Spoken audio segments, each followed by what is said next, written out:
Hi, this is Suhailah, and this is Grow With Me by Suhailah, the podcast. And this is season 2, episode 9. And the name of this episode is, Are You Being What You Know? It's funny, I just remembered that I have a newsletter on Substack called Spark by Suhailah on Substack. And I remember in the first year of my newsletter, which was 2024, I believe that I had a newsletter with the same title. And it's something my niece Pria said to me once. We were chit-chatting, and we have a lot of deep spiritual and transformational and self-development, evolutionary kind of conversations. And I remember she said that, like, are you being what you know? We were talking about something else, a broader theme that we were seeing in humanity and individuals and how they were showing up. And it just stuck with me. I was like, oof, Pria, that's so good. Are you being what you know? So I'm using it again. Are you being what you know? This is episode 9, season 2. Let's get into it. I actually never heard my father say this to me directly, but my older siblings have told me, at least one or two of them, that one of his mottos, my father had a lot of mottos. He had a lot of things he stood for, that he believed in, and that he fought for, even when he was not the perfect man otherwise. And he had his flaws. But one of them was, when you see a crack, fill it. When you see a crack, fill it. And I don't know what it is about me that I just have to fill that crack. And a lot of times that crack is not just helping to find solutions for things or wanting to figure things out. A lot of times it is wanting to figure things out. It is the idea that, why is this like this? What is this gap between here and there? What is this gap in us and humans between here and there? I was having a conversation with one of my very good friends recently in New York, and he was saying that he can see a lot of things that are quote unquote wrong. He can see people being out of integrity. He can see people lying. He can see people doing all kinds of things that we know are not the values that we live by, or that we want to live by, or see people around us live by, or the world live by. But it's better for him to just be quiet. He just does not have it in him to fight it or to address it or to do anything about it. He just said that for him, it's just not worth it. You know, that's just not his plight in life. It's just not. So he would rather continue to do business with people, continue to associate with people, continue to just sweep things under the rug that he knows are not okay. And I don't mean like we're talking about big and small things, but I'm talking about the things that are really, really like, no. Like, we don't want to be around people like this, right? But he is able to just see it in people, be annoyed with people, know that they should not be doing certain things, but still interact with them. And perhaps that is a certain level of acceptance of people that I don't understand, or acceptance of situations. But for me, I am absolutely incapable of doing that. I don't know what it is about me. I don't know what it is about me. I cannot unsee it. And I hold myself to such high standards, meaning what I'm reaching for in terms of values and how I want to live in the world and integrity, that if I'm going to hold myself to those standards as I'm reaching for them and trying to be the best version of myself, they say when we know better, we do better. If I know better, there's no way that I'm not going to try to do better. I don't waver. And it has nothing to do with the people. It has to do with my values.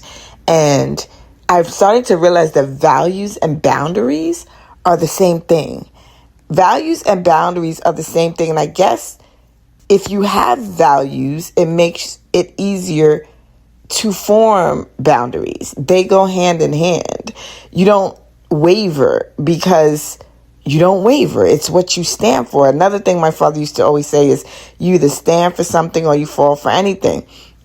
So I think all of these things are interwoven into who I am and who I've become. Even if I've never heard him say certain things, I saw him live and fight for certain things.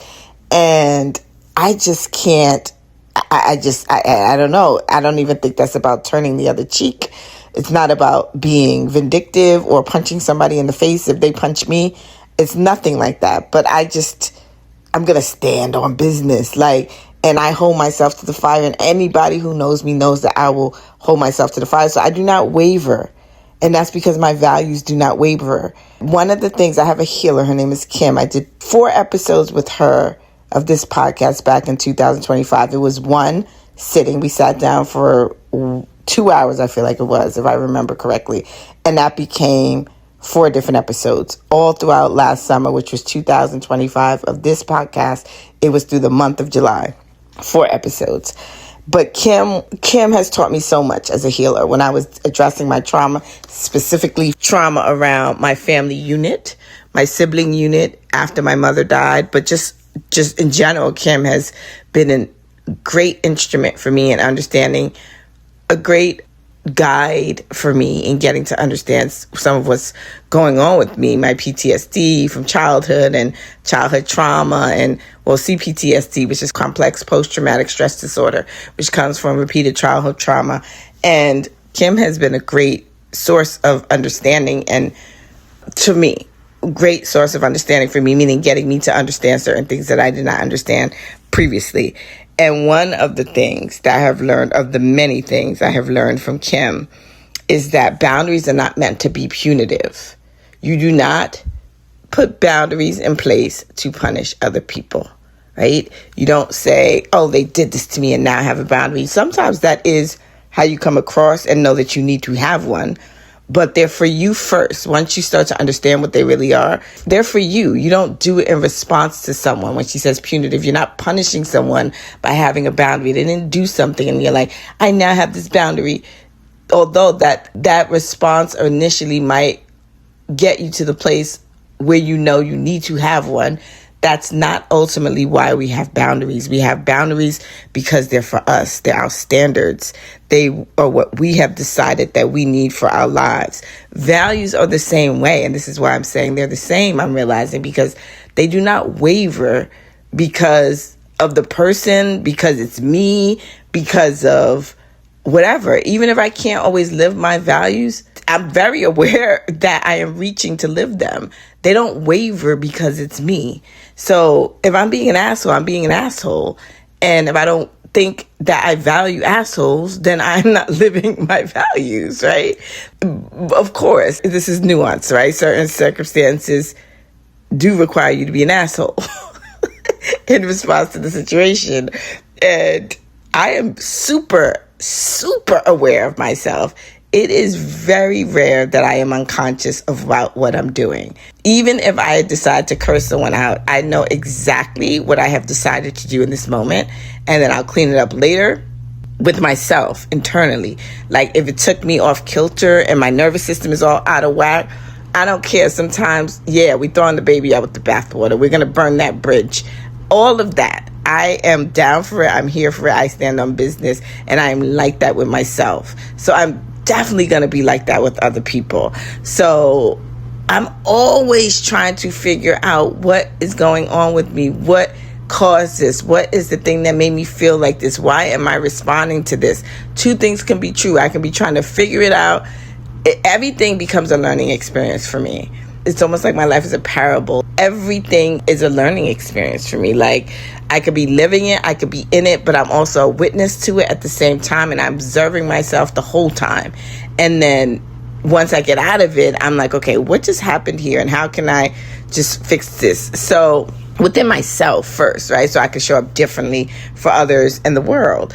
So I just think values and boundaries are the same, and I just started to really see that because they just don't waver. If you have strong boundaries, they do not waver because the person, the place, the thing, it does not matter if it's your family, it does not matter if it's your boss, it does not matter if it's a rich person, a famous person, a homeless person, they're your favorite person, your least favorite person, your best friend, your mother, your father, your friends. It does not waver. Yourself, your boundaries are your boundaries. And another thing is they only mattered if you communicated them to someone. Like, hey, you just did this. Like if you communicate it to someone, if they don't know and they cross the boundary that you have, Even if you had never articulated it to yourself, but you understand, yeah, this doesn't sit well with me, you could probably understand that they crossed the boundary with you, even if you didn't know that that's what was happening. And then from there, you can assess, yeah, I don't really like this for my life. This is what my boundary is around that, right? And if they do it again, and then again and again, after you've told them once, maybe twice, if you're being generous, then there needs to be consequences. Otherwise, it's not a boundary. A boundary is not a boundary unless there are consequences. Like, it's just, otherwise it's just you talking. It's just you saying, I don't like this, I don't want this, this is what I need for my life. Standing, with your shoulders all broad and big, like you got something to say, but you're not really standing on business if there's not consequences. And sometimes the consequences feel like you lose too. We lose things. And I am the kind of person that is willing to lose anything for my values and for my boundaries, and to live a life that is integrity with what I believe in and what I need and what I want.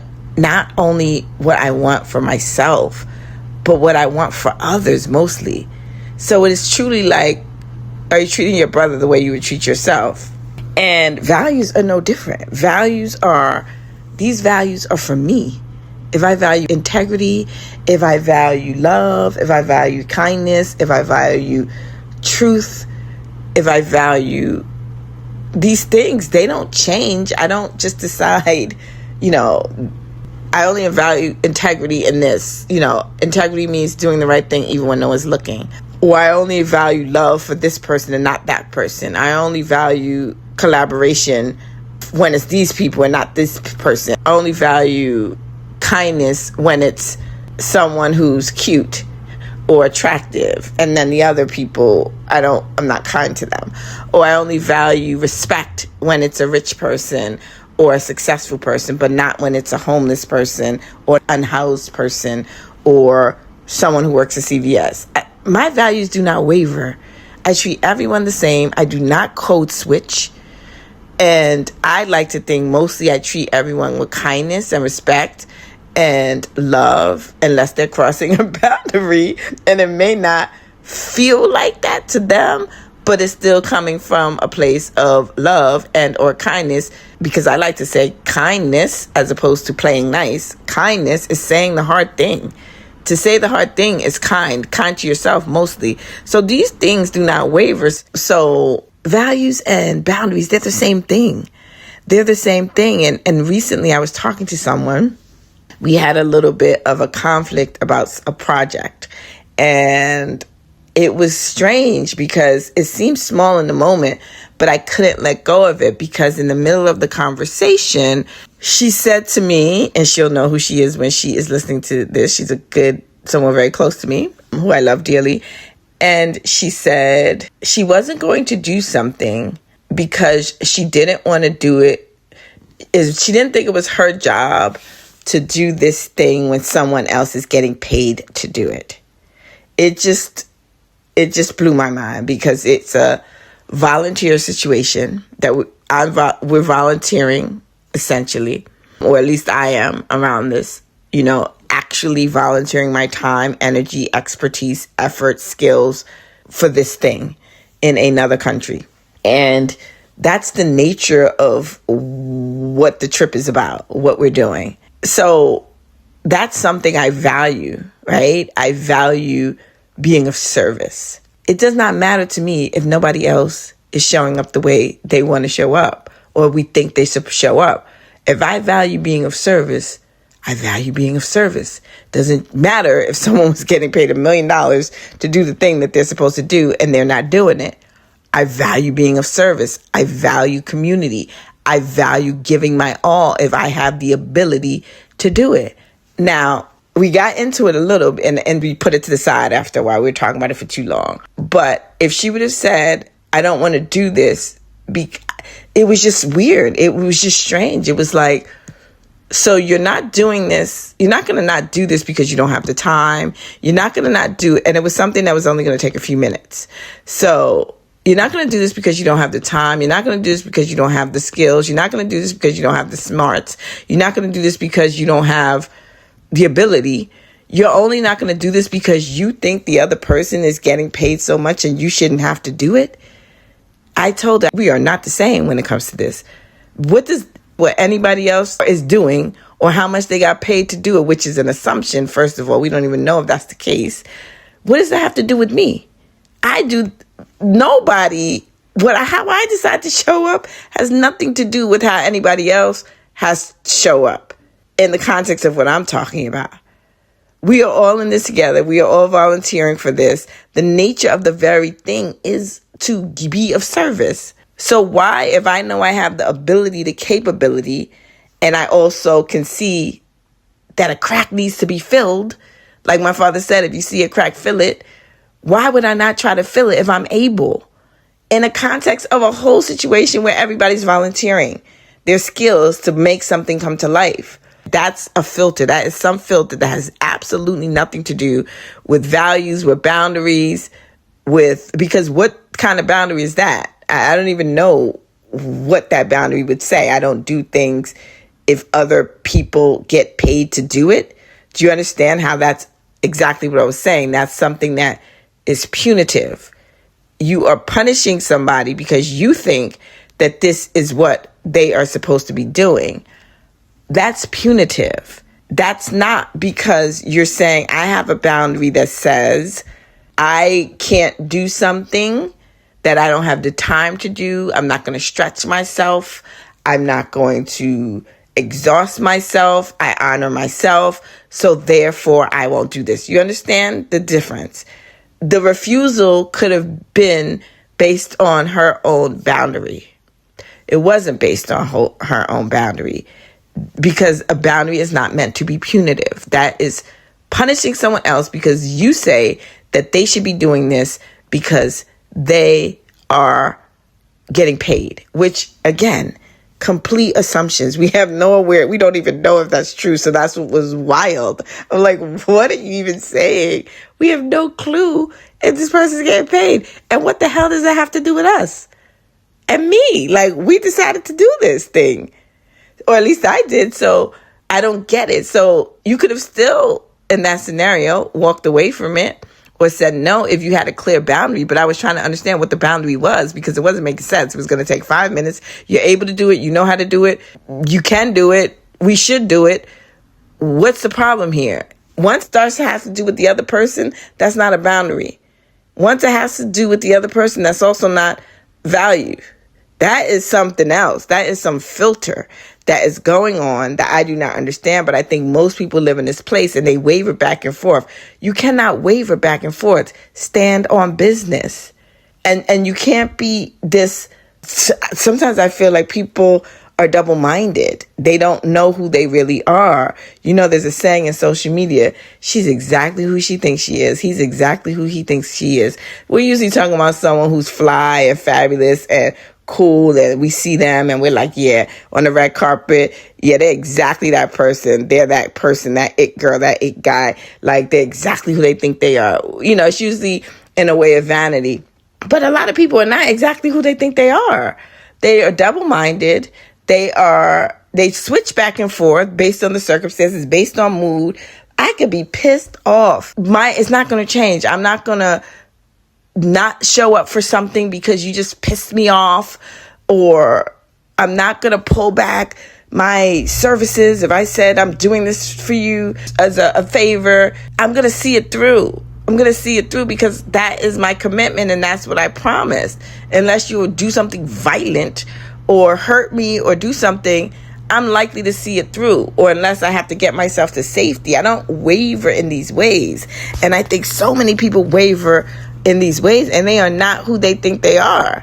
We all have good intentions, but we have to do better, people. Like, check yourself. Make sure your mind and your heart are aligned. This double-minded business where you act one way over here and then behind closed doors you act here like this, and then in this circumstance where you think the person is important or high priority or successful, you act this way. And then when you think the person is less important, you act this way. And then when it's someone you don't want to give up on in a relationship because you love them so much, but you let them abuse you because you don't have freaking boundaries, and other things, or you haven't addressed your trauma. I have been there. I have done that. So this is not a judgment, but it's facts. Like, let's get real with ourselves. We cannot change the world until we start changing ourselves. And starting to change ourselves is getting real with who we are inside. Where is the discord? Where is it? Where are our actions and our thinking not aligned? And vice versa. Where is our thinking not aligned with our actions? And where are our values and our boundaries all willy-nilly moving and flowing with the wind based on the preference of the moment, or the mood of the moment, or the attitude of the moment, or I don't even know what the hell is going on, but I know that I see it. And I see it in myself. I used to more than I do now. Actually, that's a lie. I don't. Even when I'm struggling inside, I can see in the moment, yeah, you're not living, are you living what you know? My niece once said that. Are you being what you know? Are you being what you know? The same thing. You can't unsee it. You have to be what you know. Once we know it, we have to start being it. But I stand on business. It might hurt me. I speak the truth. When I know I have to do something that just takes me a little bit out of my values a little bit, it has to be an extreme, like survival. And I mean real survival, like my life is on the line, or somebody else's life is actually on the line, like if I'm in the hospital, and which I have been, or my mother, and it looks like she's not getting good treatment, I will raise all holy hell. When my mother was alive, I will raise all holy hell. Now, do I like to act like that on a regular? No. But, excuse me, my mother's in the room. Her machine is going off. No one's tending to her. Get your ass in here and do something. Yeah. So this is where it's a little bit nuanced sometimes. Like, is that a kind thing to do? The people, the doctors, did they feel it was kind? No. Was it kind to my mother? Yes. Kind to saying the hard thing. And saying the hard thing is sometimes, excuse me, you guys are not doing your job and you're treating someone very poorly and you need to get your ass in here. And I don't have no problem doing that either. So I don't know, but I just want us to start really, really paying attention to who we are. Are we being what we know? Are we being what we know? Are we being what we know, as my niece Pria has said? She said that once a few years ago. She is young and she is so wise. And I was just like, Pria, yes, girl. Like, that is the best thing. Are we being what we know? Just ask ourselves that. We know this. We know the right thing to do. Are we being that? And then knowing what our boundaries are, knowing what our values are, and that has nothing to do with a person or a situation. It does not waver because of it. And if it's that deep, then that should be one of your values. I don't want to deal with that person or that kind of person. I don't want to do nonprofit work, or I don't want to do volunteer work, because I don't think that I should be giving my time away for free. If that's one of your boundaries, that's one of your boundaries. But for you to point to another person and say, I'm not going to do that because they're supposed to be doing it in a whole situation that's volunteer, that's crazy to me. That's crazy to me. And maybe it's me that's crazy. I don't know, but I wanted to just talk about this because I see it, and I just want us to really start being exactly who we think we are. Being exactly who we think we are, and who we think we are is what God gave us the potential to be, and what we know the potential is. So when all this ego and all of this pride and all of these filters come in, and we waver, and we're like this sometimes, but not this times. And with these people, we have a soft voice, and then this people, we act this way. And then we're talking shit behind people's back, but in front of their face, we're acting nice, or we do this for a check. But we really know that these people are horrible human beings that are abusing people.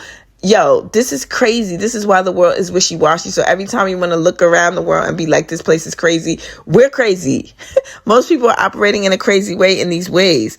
Just double-minded, just don't know who they are, just don't know what they stand for, just don't know the difference, don't know their own values, or they waver based on their mood.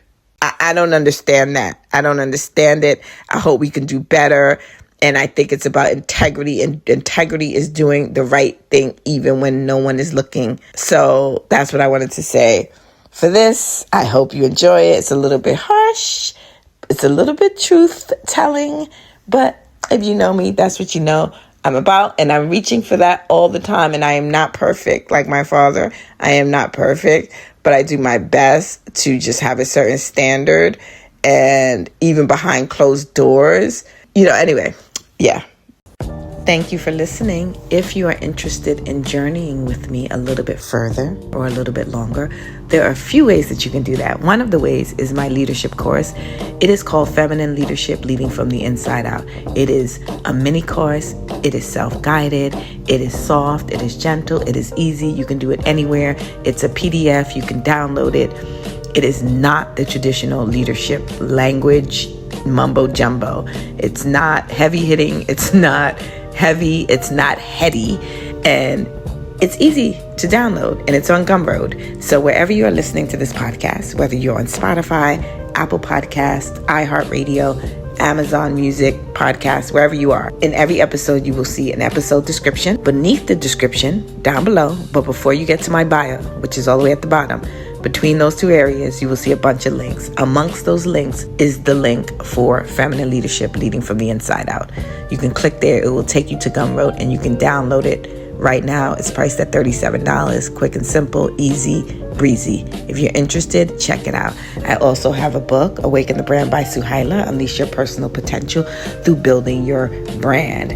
I like to say this book is personal development meets brand development, powered by spiritual intelligence. So whether you have an actual business brand or just a personal brand that's also a business, or just a personal brand that's just you, I define a brand as a promise. So whatever that is for you, it does not have to be a business that is a business where you are generating money or trying to generate money. It's just about how we show up in the world through our businesses, through our brand. I'm really using brand as a path to higher consciousness. That's really what it is. I'm using business and brand as a path to higher consciousness. I use that word because it's something that everybody understands, but it really literally is also a business and brand book. So however you want to look at it, however you're approaching it, whether it's for yourself personal, whether it's for yourself because you actually have a personal brand, like you're a public speaker, or whether you're a thought leader and you actually are building a personal brand, or that is your business, or whether you have an actual product service brand.